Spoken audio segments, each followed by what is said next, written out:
Tak hanya berperang, pasukan Israel diketahui juga melakukan penjarahan terhadap harta benda milik warga sipil.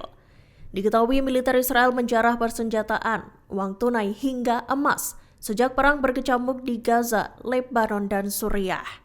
Rupanya, pasukan Zionis itu tergabung dalam unit penjarahan. Unit tersebut beranggotakan sekira 500 orang.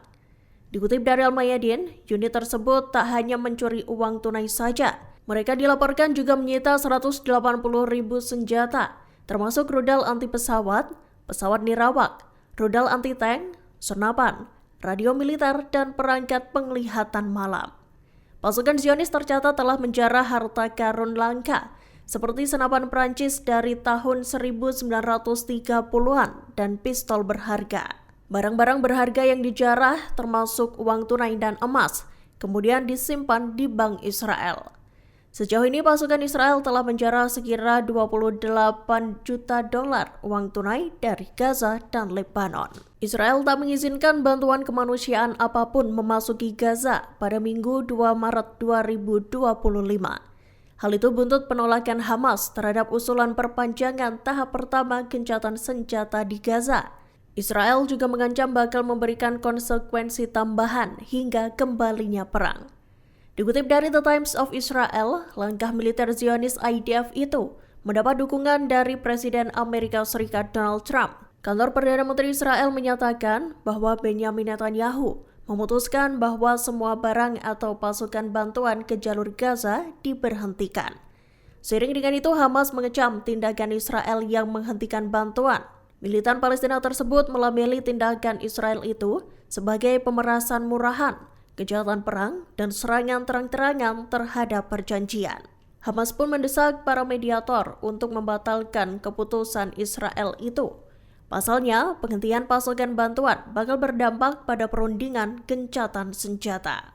Kelompok Houthi Yaman memberikan sinyal bahwa pihaknya siap untuk kembali berperang melawan pasukan Israel. Hal itu disampaikan oleh pemimpin Houthi Abdul Malik al-Houthi dalam pernyataannya Minggu 2 Maret 2025. Pernyataan al-Houthi itu merujuk pada perkembangan gencatan senjata di Gaza yang kian terancam. Dikutip dari Tribun News, setiap serangan Israel terhadap Gaza akan ditanggapi dengan eskalasi militer berskala besar. Houthi memperingatkan jika perang di Gaza kembali terjadi, maka Israel akan menjadi sasaran tembakan. Persenjataan militer pun bakal diarahkan ke Israel untuk melumpuhkan pasukan Zionis. Dikatakan al-Houthi, berbagai cara militer akan dilakukan demi mendukung rakyat Gaza. Hamas menolak gencatan senjata sementara yang diusulkan oleh Amerika Serikat. Militan Palestina tersebut dengan tegas menolak usulan utusan Amerika Serikat Stephen Witkoff yang disampaikan pada Minggu 2 Maret 2025 itu. Diketahui Witkoff mengusulkan gencatan senjata sementara selama bulan Ramadan dan Hari Raya Paskah Yahudi. Dikutip dari Palestine Chronicles, Hamas menolaknya dan menyerukan penerapan kesepakatan gencatan senjata tahap kedua.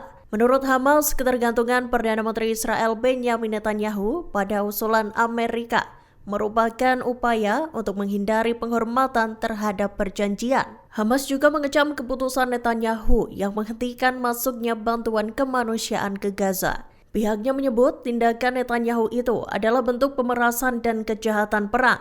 Hamas menegaskan keputusan Netanyahu itu merupakan pelanggaran langsung terhadap kesepakatan gencatan senjata.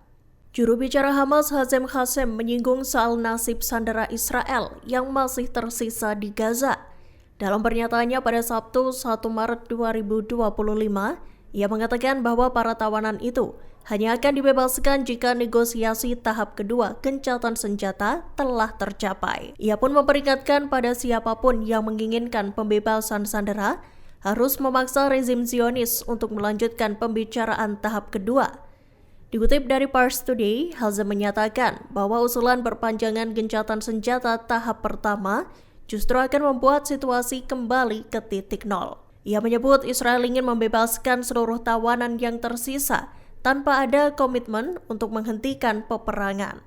Diberitakan sebelumnya, kantor Perdana Menteri Israel mengumumkan bahwa pihaknya siap untuk memperpanjang gencatan senjata selama Ramadan dan Paskah. Namun Hamas harus membebaskan setengah dari tawanan Israel yang masih berada di Gaza.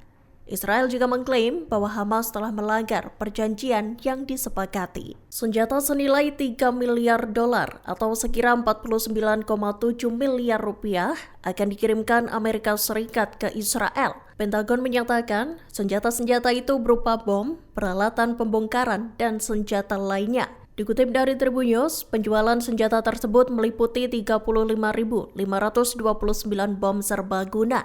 Tiap bom memiliki berat masing-masing sekira 1.000 kg. Ada pula 4.000 bom penghancur bunker yang akan dipasok Amerika Serikat ke Israel. Pentagon menyatakan pengiriman senjata-senjata itu akan dimulai pada tahun 2026 mendatang. Dilaporkan ada kemungkinan bahwa sebagian dari senjata itu berasal dari persediaan Amerika Serikat. Paket kedua pengiriman senjata itu bernilai 675 juta dolar dan terdiri dari 5.000 bom. Masing-masing bom itu memiliki berat sekira 500 kg. Paket kedua tersebut baru akan dikirimkan pada tahun 2028 mendatang. Sedangkan pengiriman ketiga akan mencakup bulldozer yang diproduksi Caterpillar. Militan Hamas menolak tegas usulan Israel untuk memperpanjang fase pertama gencatan senjata di Gaza. Juru bicara Hamas Hazem Qassem menyatakan bahwa tak ada negosiasi yang berlangsung mengenai tahap kedua kesepakatan. Ia juga menuding Israel ingin memperpanjang fase pertama gencatan hanya untuk mengamankan pembebasan para sandera. Menurut Hazem, Israel tak berkomitmen untuk mengakhiri perang. Justru militer Zionis masih akan melakukan kampanye pembersihan etnis di Gaza. Dikutip dari Tribun News, Hamas menegaskan bahwa pihaknya berkomitmen penuh untuk melaksanakan semua ketentuan perjanjian gencatan senjata.